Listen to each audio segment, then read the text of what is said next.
सुबह के वक्त रुमानी धीरे धीरे अपनी आंखें खोलती है। आंखें खुलते ही उसके सर में बहुत तेज दर्द होने लगता है, जिससे वह सर पकड़कर उठकर बैठ गई। रुमानी अपने सर को दबाते हुए खुद से बोलती है, हाय मेरा सर, ये इतना क्यों फटा जा रहा है। वह इतना ही बोलती है कि वंश एक गिलास पानी बढ़ाते हुए बोलता है, पूरी बोतल ही गटक जाओगी तो और क्या होगा। रुमानी वंश की आवाज़ सुनकर उसकी ओर देखने लगी। उसके बाद उसके हाथ में पकड़ा पानी का गिलास देखा, फिर पूरे कमरे को देखती है। तभी उसे एहसास हुआ कि वह अपने कमरे में नहीं कहीं और है। रुमानी वंश को घूर कर देखकर बोली, मैं यहाँ कैसे आई। वंश गिलास को साइड टेबल पर रखकर बेफिक्र होकर बोला, तुम आई नहीं, मैं तुम्हें उठाकर लाया हूँ, क्योंकि तुमसे तो चला ही नहीं जा रहा था। रोमानी अपने दिमाग में जोर देते हुए खुद में बड़बड़ाने लगी, मैं तो होटल में बैठकर जूस पी रही थी, उसके बाद क्या हुआ मुझे याद ही नहीं आ रहा है। दिमाग पर ज्यादा जोर देने से रोमानी को सर पर तेज दर्द होने लगता है। वंश रोमानी को दर्द में देख बोलता है, नींबू पानी पी लो और फ्रेश हो जाओ, दर्द कम हो जाएगा। रोमानी एक नज़र वंश को देखती है, फिर नींबू पानी पीकर फ्रेश होने के लिए चली जाती है। काव्या ड्रेसिंग टेबल के सामने खड़ी होकर अपने बाल को संवार रही थी, तभी पीछे से आदित्य काव्या को हक कर लेता है। काव्या के होठों पर बड़ी सी स्माइल आ जाती है। वह मुस्कुराते हुए मंगलसूत्र को हाथ में लेकर आदित्य के सामने कर देती है। आदित्य मंगलसूत्र लेकर काव्या को पहना देता है, फिर उसकी मांग भर देता है। काव्या आदित्य की बॉडी को देखने लगती है, जो इस वक्त शर्टलेस था, बस अपने पैंट में ही था। काव्या की नज़र आदित्य के सीने पर चली जाती है, जिस पर उसके ही दांतों के निशान थे। काव्या आदित्य को और देखती है, जो बस काव्या को देख रहा था। आदित्य काव्या की कमर को पकड़कर करीब खींच लेता है और इसके बालों को साइड करते हुए, वाइफी आजकल तुम कुछ ज़्यादा ही बोल्ड होने लगी हो। कल रात तुमने जो मेरी हालत की है ना, seriously I can not believe that. Kavya Aditya की बातों को सुनकर शर्म से आदित्य के सीने में चुप जाती है। आदित्य मुस्कुराते हुए काव्या को पकड़ लेता है और उसके कानों में मधोस भरी आवाज़ में कहता है, लगता है तुम्हें कुछ ज़्यादा ही जल्दी बेबी लाने की मची हुई है, इसीलिए इतनी मेहनत कर रही हो। काव्या के कान गर्म होने लगते हैं। आदित्य काव्या को अलग करके देखने लगता है। काव्या फिर एक बार आदित्य के सीने में चुप जाती है। आदित्य और काव्या शांति से गले लगे रहते हैं, तभी उन्हें प्रिंस की आवाज़ सुनाई देती है। आई थिंक मैं गलत टाइम में आ गया। उसकी आवाज़ सुनते ही काव्या झट से आदित्य से अलग होकर खड़ी हो जाती है। आदित्य प्रिंस को आंखें छोटी करके घूरने लगता है। वहीं प्रिंस की नज़र तो बस आदित्य के सीने पर थी, जहां काव्या की दी हुई लव वायर साफ दिख रही थी। यह देखकर प्रिंस के दिल में अजीब सा दर्द होने लगता है। काव्या जब प्रिंस की नज़रों को देखती है तो तुरंत आदित्य के आगे खड़ी हो जाती है और मुस्कुराते हुए कहती है, क्या हुआ प्रिंस, आप यहाँ। काव्या के ऐसे खड़े हो जाने पर प्रिंस की नज़र काव्या पर चली जाती है कि काव्या की मुस्कुराहट देख प्रिंस का दिल जैसे दर्द भूल सा जाता है और वह भी होठों पर मुस्कान लिए कहता है, वो हम लोग आज घर जा रहे हैं तो सोचा दोनों से मिल लूं। काव्या कुछ बोलती उससे पहले ही उसे बाहर से श्रेष्ठा के बुलाने की आवाज़ आती है। काव्या आगे बढ़कर प्रिंस के पास जाती है और एक नज़र आदित्य को देख प्रिंस से कहती है, अपना ख्याल रखिएगा। प्रिंस मुस्कुराते हुए हाँ में सर हिला देते हैं। काव्या कमरे से निकल जाती है। उसके जाते ही आदित्य कवर्ड में से एक शर्ट निकालकर ड्रेसिंग टेबल के सामने खड़ा होकर शर्ट पहनने लगता है। प्रियांश आगे आकर आदित्य की पूरी बॉडी को नोटिस करने लगता है। आदित्य की गर्दन पर भी लव बाइट्स के निशान थे। प्रियांश बहुत गौर से उन्हें देखने लगता है। वह देख ही रहा था कि उसे आदित्य की आवाज़ आती है, बहुत तकलीफ हो रही है। प्रियांश का ध्यान आदित्य की गर्दन से हटकर उसके चेहरे को देखने लगता है। आदित्य प्रियांश को और पलटता है और प्रियांश को देखकर, जब अपनी मोहब्बत किसी और की बाहों में हो तो दिल में खंजर चुभने से भी ज़्यादा दर्द होता है, और यही दर्द इंसान संभाल नहीं पाता। आदित्य की आंखों में प्रियांश बहुत गौर से देखने लगता है। उनकी इतनी गहरी बातें सुनकर प्रियांश बोलता है, क्या क्या ऐसा है कि तुमने भी इस दर्द को महसूस किया है। आई मीन कहीं ऐसा तो नहीं कि तुम भी एक तरफा मोहब्बत से गुजर चुकी हो। यह सुनकर आदित्य थोड़ा मुस्कुराता है और प्रियांश को जवाब देता है, नहीं ऐसा मेरे साथ कुछ नहीं हुआ है। मेरा पहला और आखिरी प्यार सिर्फ मेरी वाइफ ही है, जो प्यार होने से पहले ही मेरी बन गई थी। पर फिर भी मैंने ये दर्द देखा भी है और महसूस भी किया है, क्योंकि उस दर्द को महसूस करने वाला मेरा। इतना बोलते ही आदित्य रुक जाता है। वह प्रियांश ध्यान से उसकी बातों को सुन रहा था कि आदित्य के रुकने से बोलता है, तुम्हारा कौन। आदित्य कुछ देर तक प्रियांश को देखता रहता है, फिर अपनी फ़ोन को हाथ में लेकर, मुझे इंपॉर्टेंट कॉल करना है। आदित्य फ़ोन पर देखते हुए बालकनी की ओर बढ़ने लगता है, तभी जैसे कुछ याद आता है। वह रुककर बिना मुड़े कहता है, हो सके तो वाइफी को बुलाने की कोशिश करना। प्रियांश एकदम से जवाब देता है, तुम मुझे फोर्स नहीं कर सकते आदित्य। आदित्य कुछ देर तक ठहर सा गया, फिर बिना कुछ बोले बालकनी की तरफ बढ़ गया। जेल में भैरव दीवार से टेक लगाकर बैठा आंखें बंद की हुई था। उसके सामने एक नजारा आ रहा था और एक आवाज़ सुनाई दे रही थी, भैरव सबरा हमारी बहन है, हम बस सब एक ही कोख से जन्मे हैं। तुम ये कैसे बोल सकते हो कि तुम मुझसे शादी करना चाहते हो, तुम्हारा दिमाग तो ठीक है ना। ये सब जैसे भैरव को कान चुभ रहे हो। भैरव धीरे से बड़बड़ाने लगता है, आई लव यू सोना, सिंगानिया बिलावे। रोहन सबरा को गोद में लिए बैठा हुआ था। सबरा बस गार्डन की खूबसूरती को देख रही थी, वहीं रोहन अपने फोन में बिजी था। अचानक सबरा की नज़र रोहन के हैंडसम फेस पर चली जाती है। सबरा अपने हाथ रोहान के इर्द गिर्द लपेटकर उसके चेहरे को बड़े गौर से देखने लगती है। कुछ ही देर में उसका ध्यान रोहान की आवाज़ से टूटता है, अगर मुझे ही देखना था तो कमरे में ही देख लेती, गार्डन में आने की जिद क्यों की। इतना बोलते ही रोहन सबरा को देखने लगता है। सबरा रोहन की आंखों में देखते हुए, आई थिंक मुझे कुछ हो रहा है। रोहन सवालिया नजरों से उसे देखने लगता है। सबरा रोहान की आंखों में गहराइयों से देखते हुए, एक अजीब सा एहसास, तुम्हारे साथ रहना, तुमसे बातें करना, तुम्हें देखना बहुत सुकून देता है। पता नहीं क्यों, लेकिन ऐसा लग रहा है अगर तुम ना रही तो शायद मैं भी कभी नहीं जी पाऊंगी। एक जिंदगी बन गए हो तुम मेरे लिए। रोहान सबरा की बातों को सुनकर खुद भी बहुत गहराइयों से उसकी आंखों में देखने लगता है। फिर अचानक ही वह सबरा से नजरें हटा लेता है। सबरा तुरंत उसके गले लग जाती है और धीरे से उसके कान में कहती है, मिस्टर हैंडसम, मुझे कमरे में जाना है। रोहान सबरा को गोद में उठाकर गार्डन से चला जाता है। अमरजीत और मायावती कार रोककर एक घर की ओर जाने लगते हैं। वह घर छोटा था। मायावती इधर से उधर नजरें घुमाकर चारों ओर देखने लगती है। मायावती के कान में पर बचपन की खिलखिलाते हुए हंसी की आवाज़ गूंजने लगती है। चलो, चलते चलते दोनों घर के अंदर चले जाते हैं। घर पर एक छोटा सा हॉल था, एक किचन और 3 कमरे। मायावती ये सब देखकर आंखों में नमी सी आ जाती है। अमरजीत मायावती के हाथों को पकड़ लेते हैं। मायावती उसे देखने लगती है। तभी एक बूढ़ी औरत बाहर आती है।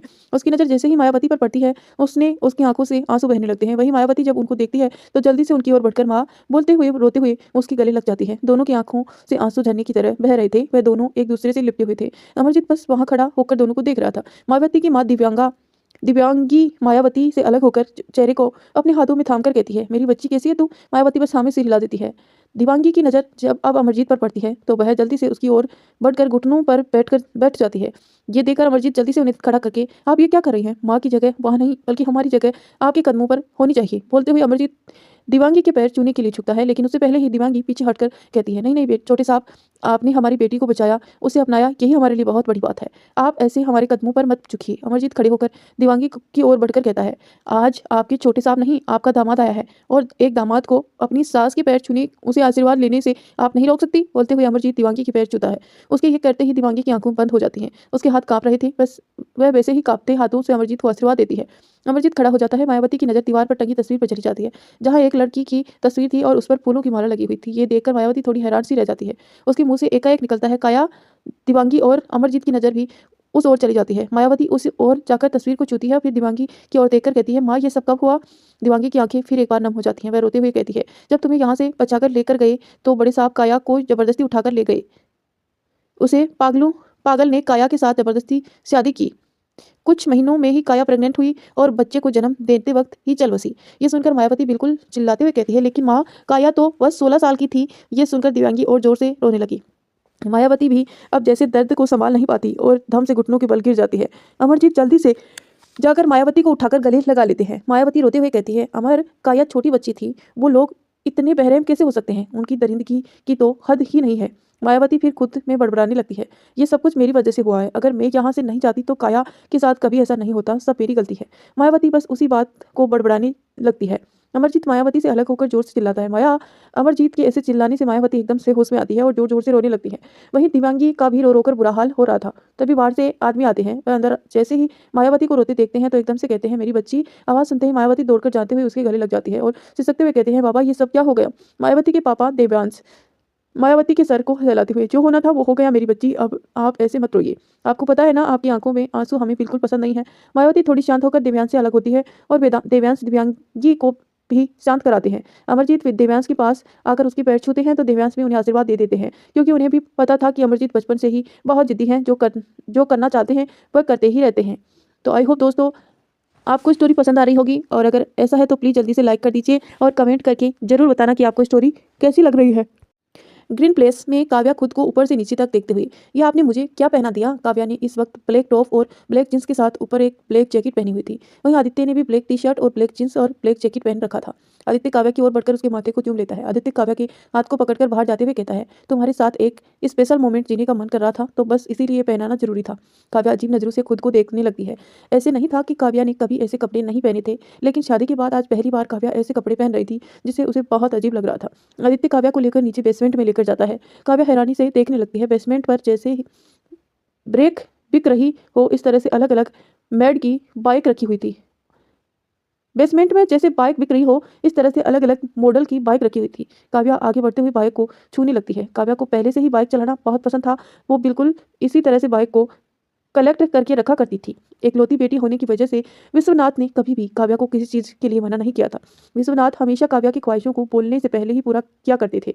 काव्या सारी बाइक को देख रही थी। वहीं आदित्य खड़ा होकर मुस्कुराते हुए उसे ही देख रहा था। काव्या की नज़र एक बाइक पर जाकर ठहर जाती है। वह जल्दी से उस ओर इशारा करते हुए कहती है, मिस्टर हस्बैंड, मुझे वो वाली पसंद है। आदित्य ने उस बाइक की ओर देखा, फिर हाँ में सिर हिलाकर उसी और बढ़ गया। ग्रीन प्लेस से बाहर आदित्य बाइक पर बैठा हुआ था। काव्या बस उसे देख रही थी। आदित्य काव्या को देखकर, क्या हुआ, बैठो। काव्या जल्दी से नामे सिर हिलाते हैं और छोटे बच्चे जैसे मुंह बनाकर कहती है, मैं चलाऊंगी। काव्या की इस हरकत से आदित्य मुस्कुराने लगता है, फिर खुद पीछे होने लगता है। आदित्य के पीछे होते ही काव्या खुश होकर आगे बैठ जाती है। काव्या बाइक स्टार्ट करती है। आदित्य काव्या को पकड़ लेता है। उसके साथ ही काव्या बाइक की स्पीड बढ़ा के चलने लगती है। वहीं दूसरी तरफ जेल में भैरव आंखें बंद किए हुए बैठा था। तभी उसे किसी के होने का एहसास होता है। वह आंखें खोलकर देखता है तो सबरा पुलिस के साथ अभी अभी अंदर आई हुई उसके साथ श्रेष्ठा भी थी। जैसे ही भैरव सवरा को देखता है तो वह तुरंत सवरा की तरफ बढ़ने लगता है, लेकिन वह सवरा तक पहुंच पाता उससे पहले ही पुलिस उसे पकड़ लेती है और श्रेष्ठा भी सवरा को छुपाने की मकसद से आगे बढ़ जाती है। भैरव छटपटाते हुए खुद को छुड़ाने लगता है और जोर से चिल्लाने लगता है। ये देखकर सवरा जोर से चिल्लाती है, छोड़ दो उन्हें। उसके इतना कहते ही पुलिस उसे अपनी पकड़ से आज़ाद करती है। भैरव भागते हुए सवरा के पास जाता है, पर सामने श्रेष्ठा खड़ी होकर होती है। सवरा श्रेष्ठा से, प्लीज दी, मुझे भैरव से अकेले में मिलना है। श्रेष्ठा सवरा को हैरानी से देखती है। वह कुछ बोलने को होती है, लेकिन उससे पहले ही सवरा उसे इशारे से रिक्वेस्ट करती है। पुलिस और श्रेष्ठा बाहर जाते हैं। उसके जाते ही भैरव सवरा के पूरे चेहरे को देखता है, फिर आगे बढ़कर सवरा के पूरे चेहरे को पकड़कर चूमने लगता है। वह बिल्कुल पागलों की तरह सवरा को चूमने जा रहा था। भैरव चूमते हुए हड़बड़ाते हुए, सोना तुम ठीक तो हो ना, तुम्हें ज्यादा चोट तो नहीं लगी ना। सवरा शांत होकर बस भैरव को देख रही थी। भैरव अचानक सवरा के गले लगकर आंखें बंद कर लेता है। भैरव धीरे से, एक तुम ही तो सुकून हो मेरी, फिर क्यों मुझसे हमेशा जुदा रहती हो। सवरा अपने हाथ बढ़ाकर भैरव की पीठ पर रखती है। अचानक से उसकी आंखों से आंसू बहने लगते हैं। वह आंसू को बहाते हुए, भैया आप ऐसे क्यों हैं, आपने मॉम डैड को भी मार दिया। यह सुनकर भैरव की पकड़ सवरा पर मजबूत हो जाती है। यह महसूस होते ही सवरा के कानों पर त्रिया की आवाज आने लगती है, सवरा पाखी तुम दोनों एक बात हमेशा याद रखना, कभी भी भैरव से मिलने की कोशिश मत करना, और हाँ ये समझ लो कि वो मर चुके हैं। सवरा को अब थोड़ा डर लगने लगता है। वह किसी तरह से खुद को संभालते हुए भैरव की पीठ को सहलाने लगती है और धीरे से कहती है, मुझे दर्द हो रहा है। सवरा के ये बोलते ही भैरव की पकड़ धीरे धीरे कम होने लगती है। वह सवरा की चोट को धीरे से चूक कर बोलता है, जाने जहाँ मैं तुम्हें कभी दर्द में नहीं देख सकता। मैं दूसरों के लिए बहुत खतरनाक हूँ, लेकिन तुम्हारे लिए नहीं। एक तुम ही तो हो जिसकी वजह से मैं इस वक्त जेल में हूँ। अगर मैं चाहता तो इसी वक्त जेल से सभी लोगों की लाश यहाँ पड़ी होती, मैं बाहर होता। सवरा भैरव को टाइटली पकड़कर, आप ऐसा कुछ नहीं करेंगे। भैरव सवरा से अलग होकर उसके माथे को चूमता है और फिर मुस्कुराते हुए, जैसी तुम्हारी मर्जी, जाने जहाँ मैं तुम्हारे लिए जलती आग के बीच भी बैठ जाऊंगा, पर तुम्हारी बातों को टालने की कोशिश नहीं करूंगा। सवरा अपने हाथ भैरव के गाल पर रखकर कहती है, काश कि आप नॉर्मल होते। भैरव बिना कुछ बोले सवरा का हाथ पकड़कर चूम लेता है। सवरा कुछ देर तक भैरव को देखती रहती है, फिर आगे बढ़कर उसके माथे को चूम लेती है। भैरव सवरा के चेहरे को थाम उसके होठों की तरफ बढ़ने लगता है। सवरा जल्दी से उसके मुंह पर हाथ रख लेती है और नामी से हिला देती है। भैरव पहले सवरा के हाथ को देखता है, फिर उसके मांग में भरे हुए सिंदूर को और गले में पहने मंगलसूत्र को। ये सब देखकर भैरव सवरा की आंखों में देखने लगता है। सवरा की आंखों में एक रिक्वेस्ट थी जो शायद भैरव को किसी चीज की करने से रोक रही थी। भैरव सवरा से दूर होकर जमीन पर बैठकर आंखें बंद कर लेता है। आंखें बंद करके ही कहता है, अगर तुम खुश हो तो ठीक है, मैं कुछ नहीं करूंगा। और एक बात, अगर मुझे पता चला तुम्हारा रिश्ता जो मांग में भरे सिंदूर से बना हुआ है उसे तुम्हें तकलीफ हो रही है, तो मैं उस इंसान को कभी नहीं छोड़ूंगा जिसने तुम्हारी मांग में सिंदूर भरा है। सवरा एक टक भैरव को एक टक देखती रहती है, फिर कुछ ही समय में वह वहां से बाहर चली जाती है। उसके निकलते ही कांस्टेबल दरवाजा पर ताला लगा देते हैं। भैरव आंखें खोले जाती हुई सवरा को देखता है और फिर आंखें बंद करके कहता है, मैं तुम्हारा दीवाना था, दीवाना हूँ और हमेशा रहूंगा।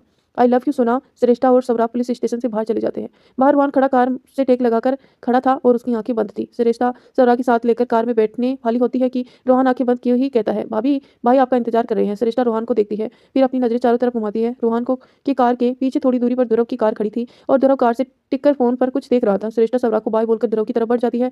उसके जाते ही सवरा एक नजर रोहन को देखती है, फिर कार में बैठ जाती है। सवरा के बैठते ही रोहन भी कार में बैठ जाता है। श्रेष्ठा ध्रुव के पास जाते ही कहती है, क्या हुआ ध्रुव, तुम ऑफिस नहीं गए। ध्रुव फोन को बंद करके जेब में रखता है, फिर श्रेष्ठा को तुरंत गोद में उठा लेता है। ध्रुव मुस्कुराते हुए, क्योंकि आज मुझे अपनी बीवी के साथ रहना था। श्रेष्ठा भी मुस्कुराते हुए ध्रुव की गर्दन पर अपनी हाथ लपेट लेती है। ध्रुव श्रेष्ठा को कार में बिठाता है और खुद भी बैठ जाता है। वहीं श्रेष्ठा को खींचकर अपनी गोद में बिठाकर किस करने लगता है। श्रेष्ठा भी पीछे नहीं हटती, वह भी ध्रुव को किस करने लगती है। वहीं आगे बैठा ड्राइवर दोनों को बेशर्मी देख खुद शर्मा जाता है और जल्दी से पीछे का पोर्टिशन ऑन कर देता है। कार में रोहन और सवरा एकदम चुपचाप बैठे थे। सवरा वहीं कहीं गुम थी और रोहन बार बार सवरा को देखे जा रहा था। रोहन की आंखों के सामने वही सीन दिखने लगता है जब भैरव सवरा की पूरी चेहरे को चुभ रहा था। वैसे तो वह पहली बार ही रुका था, लेकिन उसे अजीब लग रहा था तो वह अंदर चला गया था। उसके जाते ही वह देखता है कि भैरव सवरा की पूरी चेहरे को चुभ रहा था। रोहन गुस्से में अपनी मुठ्ठियां कस लेता है और सीधा पुलिस स्टेशन से बाहर आकर खुद को शांत करने के लिए कार से टिककर खड़ा होकर आंखें बंद कर लेता है। रोहन सवरा को देख ही रहा था कि अचानक उसे क्या हुआ। वह सवरा को अपनी गोद में बिठाकर गले लगा लेता है। रोहन की इस अचानक रिएक्शन से सवरा चौंक जाती है और साथ ही अपनी सोच से भी बाहर आती है। सवरा रोहन की पीठ पर हाथ रखकर, क्या हुआ है मिस्टर हैंडसम। रोहन चुपचाप सवरा के गले लगकर रखता है, एक शब्द तक नहीं बोलता। वहीं दूसरी तरफ आदित्य और काव्या टपरी पर चाय पी रहे थे। कुछ औरतें काव्या को ऊपर से नीचे तक अजीब नजरों से घूर कर देख रही थी और फुसफुसाते हुए कुछ कह भी रही थी। काव्या भी ये सब कुछ नोटिस कर रही थी। काव्या आदित्य की ओर थोड़ा झुककर उसके कान में कहती है, मिस्टर हैंडसम देखिए ना, वो लोग मुझे कैसे देख रहे हैं। आदित्य एक नज़र उन औरतों को देखता है, फिर काव्या को देखकर, तुम क्या चाहती हो वाइफी। काव्या फिर एक बार उन औरतों को देखती है और फिर आदित्य को देखकर कहती है, वो लोग इधर ना देखे। काव्या इतना ही बोलती है कि आदित्य काव्या की गर्दन को पीछे से पकड़कर सीधा उसे किस करने लगता है।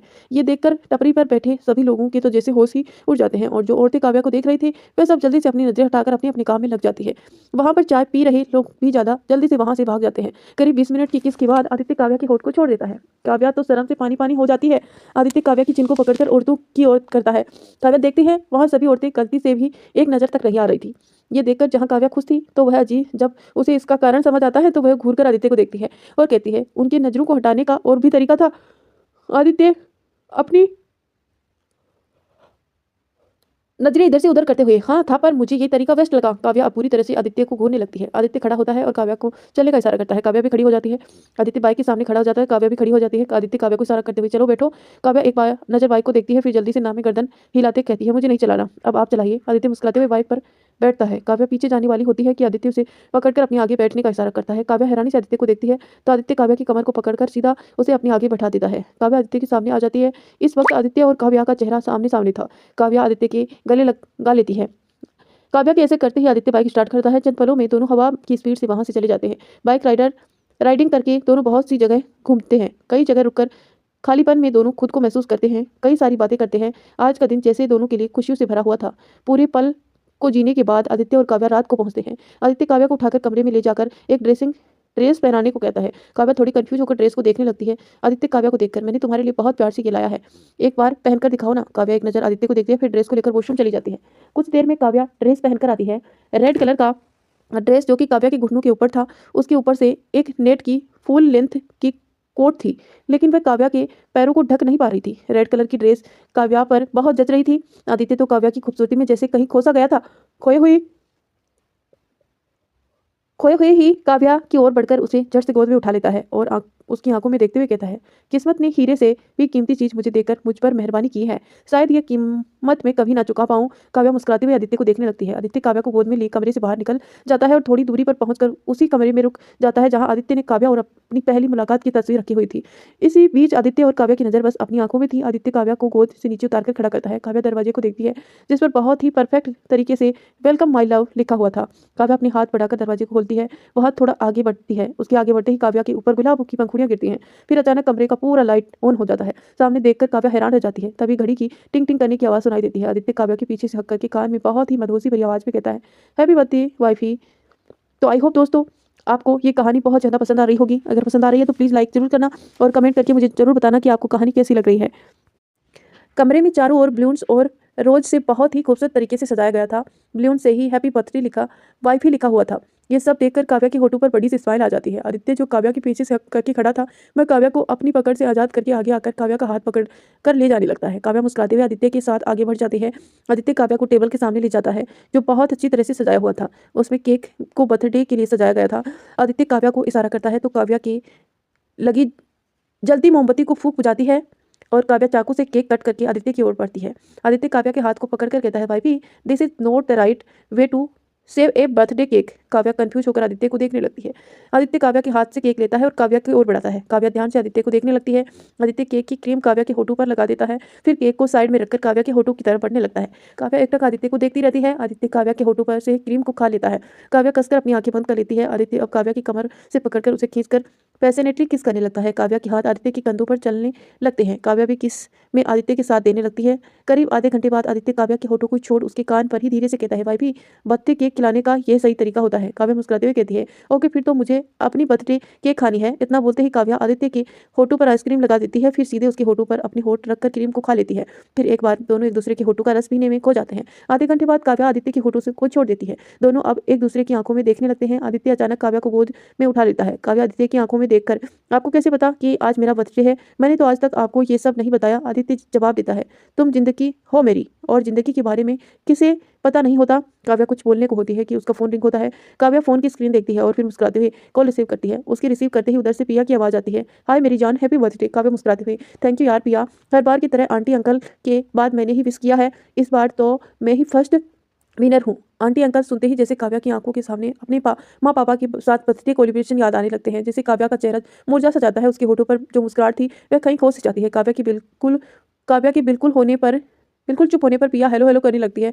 लगता है सो गई। बोलते हुए पिया कॉल कट कर देती है। इधर काव्या को तो जैसे होश ही ना हो, वह गम में समुद्र में डूबे ही जा रही थी। आदित्य काव्या को कमरे में ले जाकर बेड पर बिठाता है, फिर उसके गाल पर हाथ रखकर भाई भी हर माँ बाप की ख्वाहिश रहती है कि उसके बच्चे हमेशा खुश रहे। अगर तुम ऐसे दुखी आलम में जियोगी तो उन्हें अच्छा नहीं लगेगा। वैसे भी आज तुम्हारा बर्थडे है, प्लीज उदास मत रहो। काव्या कुछ देर तक आदित्य को देखती है, फिर आदित्य के गले लगकर कहती है मुझे इस वक्त आपकी प्यार की बहुत जरूरत है, प्लीज लव मी। ये सुनते ही आदित्य की गर्दन पर किस करने लगती है। काव्या का हाथ आदित्य के बालों पर चलने लगता है। आदित्य काव्या की ड्रेस की जिप खोलकर एक झटके से ड्रेस को उतार देता है। काव्या आदित्य की शर्ट को निकालकर उसके सीने पर किस करने लगती है। आदित्य काव्या को लेटाकर उसके ऊपर आकर उसके होठों को अपनी गिरफ्त में ले लेता है। किस करते हुए आदित्य काव्या के सीने को दबाने लगता है। काव्या की धीमी धीमी सिसकियां निकलने लगती हैं। कुछ ही पल में दोनों के जिस्म के सारे कपड़े उतर जाते हैं। आदित्य मौका देखकर काव्या के अंदर एंटर कर जाता है। काव्या कसकर आदित्य के बालों को अपनी मुट्ठी में भर लेती है। आदित्य अपनी स्पीड को बढ़ाते हुए काव्या को प्यार करने लगता है। कमरे में काव्या की आहें और सिसकियां सुनाई देने लगती हैं। आदित्य काव्या के मदहोशी करने वाली खुशबू में खोया हुआ अपनी स्पीड को और ज्यादा बढ़ाने लगता है। काव्या की पूरी वाइल्ड तरीके से आदित्य के सीने में किस और वाइट करने लगती है। साथ ही अपने नाखूनों के निशान आदित्य की पीठ पर बनाती जा रही थी। सुबह के 4 बज जाते हैं, लेकिन जैसे आदित्य के रुकने का कोई इरादा ही नहीं था। काव्या आए भरे जा रही थी और आदित्य बस काव्या को प्यार करने में पूरी तरह से डूबा हुआ था। दोनों पसीने में लथपथ हो चुके थे, लेकिन जैसे उसे वक्त का अंदाजा ही ना हो। दूसरी तरफ सबरा की आंख बंद थी, वह आराम से सो रही थी। रूहान की आंखें खुली थी और वह एकटक सबरा के चेहरे को देख रहा था। रूहान सबरा के चेहरे को देख ही रहा था कि वह एकदम से सबरा के करीब चला जाता है और उसके माथे को चूम लेता है। जब उसे इससे भी सुकून नहीं मिलता तो वह सबरा को अपनी बाहों में भर लेता है। रूहान फिर एक बार सबरा को देखने लगता है। सबरा कसमकसाते हुए रूहान के होठों के बिल्कुल करीब चली जाती है। सबरा के होठों को इतने करीब देख जैसे रूहान का दिल मचलने सा लगता है। वह बहुत गौर से सबरा के होठों को देखने लगता है, फिर धीरे धीरे उसकी ओर बढ़ने लगता है और उसकी ओर सबरा के होठ एक दूसरे को छूते उससे पहले ही रूहान जैसे होश में आ जाता है और अपनी जगह पर रुक सा जाता है। फिर आखिर में वह सबरा को टाइटली पकड़कर अपनी आंखें बंद कर लेता है। सुबह की 10 बजे काव्या की आंख धीरे से खुलती है। वह आंखें खोलती है। आंखें खुलते ही उसे आदित्य दिखता है, जो एकटक काव्या को ही देख रहा था। उसे देखते ही काव्या मुस्कुराने लगती है। आदित्य काव्या के गाल पर हाथ रखकर कहता है, शराब से भी नशीली हो तुम वाइफी। मैं जितना भी तुम्हें प्यार करूं मेरा मन ही नहीं भरता। बस मन करता है तुम्हें प्यार करता रहूं, करता रहूं, करता रहूं, करता रहूं और भी करता रहूं। काव्या आदित्य की बात सुनकर उसके सीने पर सर रख लेती है और सिर पर हाथ फेरते हुए कहती है, मिस्टर हस्बैंड, अगर आपने अपने मन को काबू नहीं किया तो हम बच्चे करते रहेंगे, करते रहेंगे, करते रहेंगे, करते रहेंगे, करते रहेंगे। आदित्य काव्या के हाथ को पकड़कर उसकी अंगुलियों को अपनी अंगुलियों में फंसाते हुए कहता है, मुझे कोई प्रॉब्लम नहीं है वाइफी। काव्या हैरानी से आदित्य को सर उठाकर देखने लगती है। इस पर आदित्य हंसते हुए काव्या की नाक को खींचते हुए, मुझे तो बस तुम्हारी जैसी क्यूट सी प्रिंसेस चाहिए। मैं तो बस चाहता हूँ कि हमारा बस एक ही बेबी हो जिसे हम दोनों को ढेर सारा प्यार मिले। काव्या जल्दी से नामी सिर हिलाते हुए कहती है, नो, मुझे 2 बेबी चाहिए, एक आपके जैसा और एक मेरी जैसी। ये सुनकर आदित्य कोई जवाब नहीं देता। काव्या अपने आप को अच्छी तरह से कवर करती है, फिर वॉशरूम में चली जाती है। काव्या के जाते ही आदित्य अपनी ब्लूटूथ ऑन करके लैपटॉप पर बेबी डिलीवरी का वीडियो चलाता है और उस वीडियो में एक लड़की बच्चे को डिलीवर कर रही थी, जिससे वह दर्द से चीख रही थी, चिल्ला रही थी। लड़की की हालत देखकर आदित्य कुछ पल के लिए उस पर काव्या को इमेजिंग करने लगता है। अब उसे उसकी आंखों के सामने काव्या का दर्द से भरा चेहरा दिखता है और साथ ही उसके दर्द से भरी चीखें। ये सब देखकर आदित्य अपनी आंखें बंद कर लेता है। तभी उसके कंधे पर कोई हाथ रखता है। आदित्य सर उठाकर ऊपर देखता है। काव्या एकटक आदित्य को देख रही थी। आदित्य तुरंत उस वीडियो को बंद करके हड़बड़ाते हुए, वो मैं बस ऐसे ही देख रहा था, कि वह इतना ही बोलता है कि काव्या बीच में ही कहती है कि डिलीवरी के समय कैसे दर्द होता है। आदित्य बिल्कुल चुप हो जाता है। काव्या आदित्य के पास बैठकर उसके हाथों को पकड़कर कहती है, आपको पता है एक औरत में इस दर्द को सहने की ताकत भी होती है। जितना दर्द डिलीवरी के समय होता है उससे भी ज्यादा सुकून और खुशी उसे नन्ही सी जान को देखकर होती है। उसी पल पर दर्द खत्म हो जाता है जब हमारे प्यार की निशानी आंखों के सामने होती है। आदित्य काव्या के माथे को चूमकर कहता है, काश कि मैं उस दर्द को महसूस कर पाता। काव्या मुस्कुराते हुए आदित्य को देखने लगती है। आदित्य अपनी जगह से उठकर, वाइफी जल्दी से रेडी हो जाओ, दादी कब से मैसेज पर मैसेज की जा रही है। काव्या हाँ में सिर हिला देती है। आदित्य वॉशरूम में चला जाता है। सिंगानिया विला में विशाखा जोर से आवाज देने लगती है, प्रीत, श्रेष्ठा, सपना, सब तैयारी हुई या नहीं। प्रीत, श्रेष्ठा और सपना तीनों एक साथ जवाब देती है, हाँ माँ, सारी तैयारी हो गई। वहीं वैसे श्रेष्ठा विशाखा को मामी बोलती थी, लेकिन जब विशाखा उसे माँ कहने के लिए कहती है, श्रेष्ठा कुछ सामान टेबल पर रखते हुए, ये रहा माँ जो आपने कहा था। विशाखा सामने सामान को देखकर कहती है, ये तो ठीक है, लेकिन मिठाइयाँ कहाँ हैं। प्रीत एक बड़ी सी प्लेट पर मिठाइयाँ की पैकेट लाकर रखते हुए, ये रही आपकी सारी मिठाइयाँ। विशाखा को सोचते हुए और इतना बोलते ही सपना को सामान रखकर, और आपकी दान भी रेडी है। आप तीनों साथ में कहती हैं, सब कुछ रेडी है, पर आपकी बहू ही गायब है। तभी बाहर से काव्या की आवाज़ आती है, अच्छा तो मेरी गैर हाजिरी में मेरे खिलाफ माँ के कान भरे जाते हैं। उसे देखते ही श्रेष्ठा दौड़कर जाती है और उसे गले लगकर, happy birthday my sweet friend. Kavya मुस्कुराते हुए श्रेष्ठा के गले लगकर थैंक यू। प्रीत और सपना भी आगे जाकर काव्या के गले लगकर विश करती है। अर्जुन, अनुराग, रूहान, ध्रुव भी बाहर आते हैं। अनुराग झट से टाइटली काव्या को गले लगाकर एकदम उछलते हुए कहता है, हैप्पी हैप्पी हैप्पी बर्थडे भाभी। काव्या हंसते हुए, थैंक यू मेरे क्यूट देवर जी। अनुराग काव्या से अलग होकर एक गिफ्ट देते हुए, ये मेरी तरफ से आपके लिए। काव्या मुस्कुराते हुए गिफ्ट ले लेती है। ध्रुव भी काव्या के गले लगकर उसे विश करते हुए, हैप्पी बर्थडे काव्या। काव्या हल्की से मुस्कुराते हुए थैंक यू कहती है। रोहान, सबरा, वंश, रूहानी भी काव्या को विश करते हैं। काव्या विशाखा जी की ओर बढ़कर उसके पैर छूती है। विशाखा मुस्कुराते हुए, हमेशा ऐसे ही मुस्कुराती रहिए और जल्दी से हमें दादी बना दीजिए। काव्या शर्माते हुए नजरें झुका लेती है। विशाखा सबकी ओर देखकर कहती है, सिर्फ काव्या ही नहीं, हम आप सबसे भी कह रहे हैं, अपनी कोशिशों को और ज्यादा कीजिए, हमसे अब और इंतजार नहीं होता। तुरंत बेशर्मी से जवाब देता है, मम्मी मैं तो रोज रात से सुबह तक कोशिश करता रहता हूँ। ये सुनकर तो श्रेष्ठा का मन करता है कि अभी धरती फट जाए और वह उसके अंदर कहीं छिप जाए। सच में उसका हस्बैंड कुछ ज़्यादा ही बेशर्म था, जिसमें बेशर्मों की बिल्कुल हद नहीं थी। सभी श्रेष्ठा को देखकर हंसने लगते हैं। वह लड़के जल्दी से वहाँ से भाग जाते हैं, क्योंकि उन्हें पता था कि अब बताने की बारी उनकी थी। काव्या के जन्मदिन पर अरुणी देवी मंदिर में पूजा कराती है और गरीबों के बीच कपड़े और मिठाइयाँ बंटाती है। काव्या की खुशी दुगनी हो जाती है। काव्या के हर जन्मदिन पर कावेरी और कल्याणी भी इसी तरह से गरीबों में कपड़े और मिठाइयाँ बांटती हैं। इसी तरह से काव्या का जन्मदिन अपने ससुराल में बहुत अच्छी तरीके से मनाया जाता है। वैसे अरुणी देवी ने पार्टी भी प्लान किया था, लेकिन काव्या ने मना कर दिया। काव्या को पार्टी वैसे भी कुछ खास पसंद नहीं थी। रात के वक्त काव्या चेंज करके बाहर आती है। आदित्य बेड पर आंखें बंद करके लेटा हुआ था। काव्या भी उसके पास जाकर लेट जाती है। आदित्य काव्या की कमर को पकड़ लेता है। तभी जोर से किसी के दरवाजे खटखटाने की आवाज आती है। काव्या उठकर दरवाजा खोलती है तो देखती है अनु बाहर खड़ी थी। अनु तुरंत काव्या के पैरों से लिपटकर कहती है, हैप्पी बर्थडे बड़ी मम्मा। काव्या अनु को गोद में उठाकर उसकी नाक पर टेप करते हुए, थैंक यू क्यूटी। काव्या अनु को ले जाकर बेड पर बिठा देती है। अनु एक नजर आदित्य को देखती है, एक पेपर को आगे करते हुए कहती है, बड़ी मम्मा ये मेरी तरफ से आपके लिए बर्थडे गिफ्ट है। ये बोलते हुए ये बनाते बनाते ही मैं आपको विश करने में लेट हो गई। काव्या वो पेपर लेती है और खोलकर देखती है। उस पेपर पर ड्राइंग बनाया हुआ था, जिस पर काव्या और आदित्य हाथ पकड़े खड़े थे। अनु बस 5 साल की थी। उसके हिसाब से उसने बहुत अच्छी ड्राइंग की थी। काव्या की ड्राइंग के ऊपर क्यूट बड़ी मम्मा लिखा था और आदित्य की ड्राइंग के ऊपर खड़ूस बड़े पापा लिखा था। ये देखकर काव्या थोड़ी हंस देती है।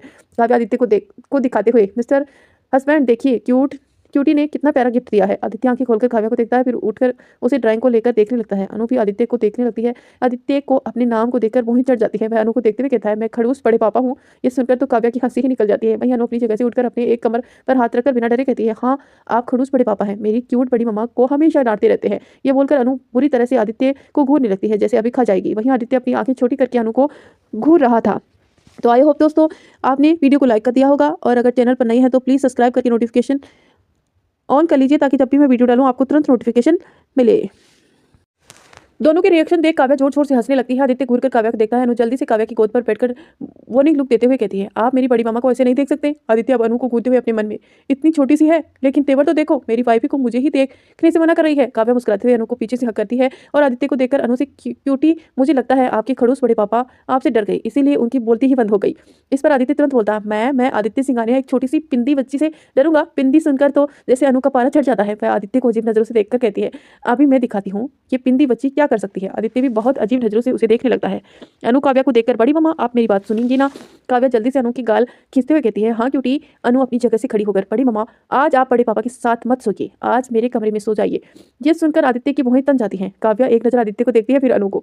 अनु काव्या का हाथ पकड़कर खींचते हुए लेकर जाने लगती है। तभी आदित्य जल्दी से जाकर अनु को सामने खड़ा हो जाता है। अनु सर उठाकर आदित्य को देखने लगती है। आदित्य अनु को घूरते हुए, वो मेरी वाइफ है और वो मेरे साथ ही रहेगी। अनु भी आदित्य को घूरकर, ये मेरी बड़ी मम्मा है। आदित्य और अनु एक दूसरे को बिल्कुल दुश्मनों की तरह देख रहे थे। काव्या को तो दोनों की हरकत देखकर बहुत हंसी आ रही थी। दोनों के बीच जंग छिड़ जाती है। उससे पहले ही अनुराग अंदर आते हुए, अनु तुम यहाँ हो और मैं कब से तुम्हें ढूंढ रहा हूँ। अनुराग की आवाज तो जैसे दोनों में से किसी ने सुनाई ही नहीं।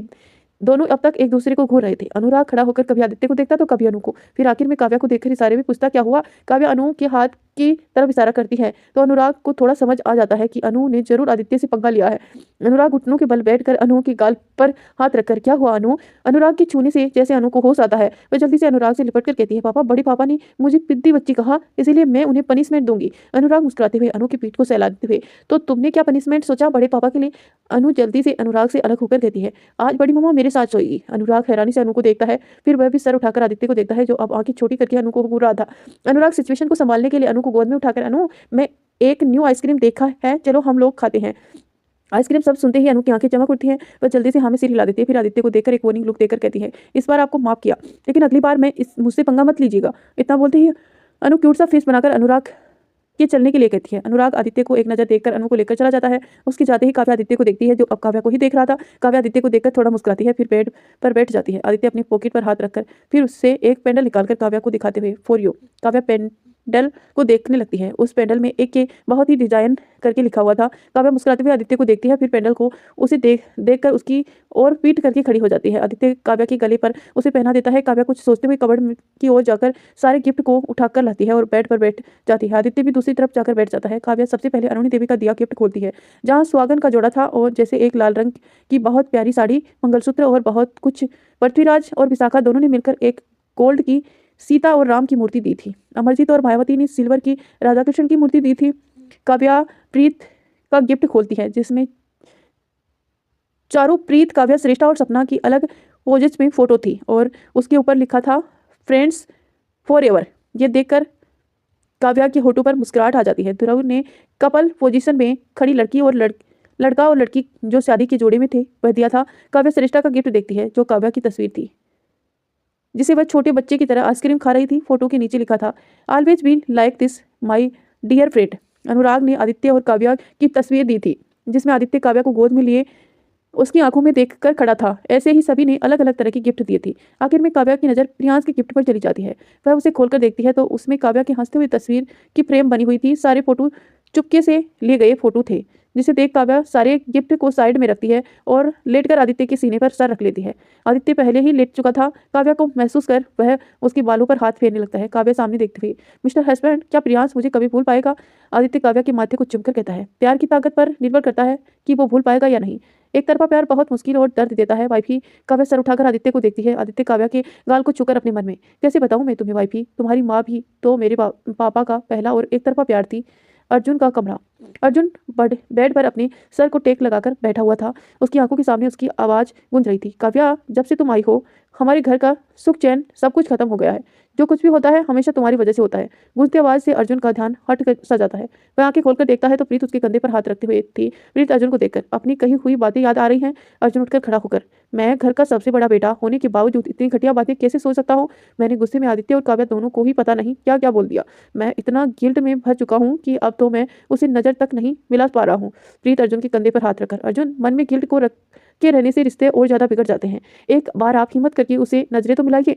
अपने पछतावे को अगर आप उसे सामने जाहिर करेंगे तो हर्ज ही क्या है? अर्जुन अपनी आंखें बंद कर लेता है। उसके कानों में फिर से एक आवाज गूंजने लगती है, आदि, मैं तो कहता हूँ तुम कभी ठीक होते ही नहीं। काश कि तुम हमेशा हम लोगों से दूर रहता। अर्जुन अपनी मुट्ठी कस लेता है। यह देखकर प्रीत आगे बढ़कर उसे गले लगा लेती है और धीरे से कहती है, अर्जुन, एक बार आप हिम्मत तो कीजिए। अर्जुन, जान, दूसरों को हर्ट करना बहुत आसान होता है लेकिन उसके बाद उनसे नजरें मिलाकर बात करना बहुत मुश्किल। मैंने जो किया वो बहुत गलत था। मुझे इस बात का पछतावा है लेकिन मैं आदित्य के सामने किस मुंह से माफी मांगूं? काव्या से मैं किस तरह से नजरें मिलाऊं? बोलते हुए वह अपने गिल्ट से पूरी तरह से भर चुका था। Guest room. वंश आराम से पैर फंसाकर लैपटॉप पर मूवी देख रहा था। तभी अचानक से रुमानी उसकी कॉलर को पकड़कर एकदम गुस्से से, मैं नशे में थी, इसका मतलब ये नहीं कि तुम कुछ करोगे और मुझे पता नहीं चलेगा। तुम्हारी इतनी हिम्मत कि तुमने मुझे किस किया? तुमने मुझे किस भी कैसे कर लिया? ये सुनते ही वंश तुरंत रुमानी को बेड पर खींच लेता है जिसे वह सीधा बेड पर लेट जाती है। वंश रुमानी के ऊपर आकर उसके दोनों हाथों को पकड़कर, तुम्हें जानना है ना मैंने कैसे किस किया? इतना बोलते ही वंश तुरंत रुमानी के होठों को अपने होठों के कब्जे में ले लेता है। रुमानी एकदम फ्रीज हो जाती है। वंश धीरे धीरे रुमानी के होठों को किस करने लगता है।